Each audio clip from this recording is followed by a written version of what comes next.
Class 6, sixth class. I hope you all are safe and sound. So student, today we will do the last day of our last work of our summer vacation, day 13. Let's mention the date and day of today.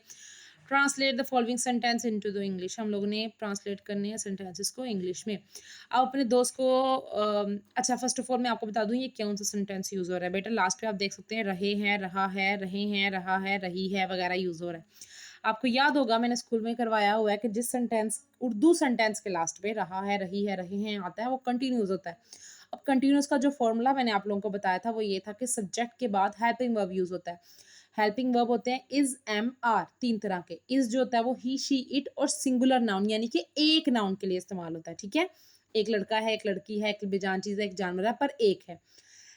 M जो होता है वो सिर्फ आई के लिए use होता है. ठीक है, और दूसरा है last one is R. R plural के लिए यूज होता है. We, they, you and plurals. Okay, उसके बाद हम लोगों ने उस चीज को मेंशन करना है. उसके बाद वर्ब के साथ आईएनजी इज कंपलसरी. आईएनजी एक पहचान है कंटिन्यूस की. ये मैंने आपको उसमें बताया हुआ. उर्दू में रहा है, रही है और इंग्लिश में आईएनजी पहचान है इसकी. आईएनजी नहीं लगा तो कंटिन्यूस टेंस नहीं है, वो रॉन्ग हो जाता है. अब अपने दोस्त को अलविदा कह रहे हैं. You are saying goodbye to your friend. अब देखो अलविदा कहना मतलब गुड बाय कहना, और आ रहा है क्योंकि वर्ड है यू, सब्जेक्ट जो है हमारा. बावर्ची खाना नहीं पका रहा है. The cook is not preparing food. अब यहाँ पे इज मैंने इसलिए लगाया क्योंकि कुक एक है, ज्यादा नहीं. तुम कौन सी किताब पढ़ रहे हो. Which book are you reading, studying. कौन सी किताब पढ़ रहे हो. अब यहाँ पे यू है दैट्स वाई आर. और यहाँ पे मैंने विच यूज किया क्योंकि यहाँ पे वर्ड मैंने आपको बताया हुआ ना कि क्वेश्चन में डब्ल्यू एच फैमिली आता है. तो डब्ल्यू एच फैमिली हम लोग तब यूज करते हैं जब क्वेश्चन में इस तरह डब्ल्यू एस से रिलेट का आ जाए, कब, कहाँ, कैसे, कौन, इस तरह के आ जाए. ठीक है, इज द मून अपेयरिंग, क्या चांद निकल रहा है.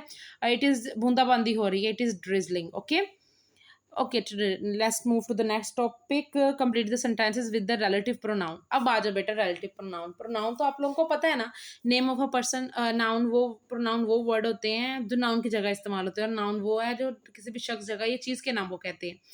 अब नाउन्स की मैंने आपको काइंड्स करवाई हुई हैं, प्रोनाउंस की भी करवाई हुई हैं काइंड्स. अब प्रोनाउन की एक काइंड सी रिलेटिव जिसमें वर्ड होते हैं हु, हुज, विच, दैट, ये होते हैं. मेन हु, विच, दैट होते हैं. ठीक है, लेकिन हुज भी यूज हो जाता है. अब आते हैं बात के हु एंड हुज कहाँ पे यूज होता है. बेटा हु एंड हुज हम लोग यूज करते हैं किसी भी इंसान के लिए. ठीक है, जानदार में इंसान कैटेगरी होनी बड़ी जरूरी है. उसके बाद आ जाओ दूसरा विच. विच हम लोग यूज करते हैं एनिमल्स के लिए एंड नॉन लिविंग थिंग्स के लिए. ये कभी भी ह्यूमन बींग के लिए यूज नहीं हो सकता. ठीक है, and the last one is that. आप हु और विच की जगह पे दैट यूज कर सकते हो. दैट ह्यूमंस के लिए भी है, एनिमल्स के लिए भी है एंड नॉन लिविंग थिंग्स के लिए भी है. ठीक है, let's start.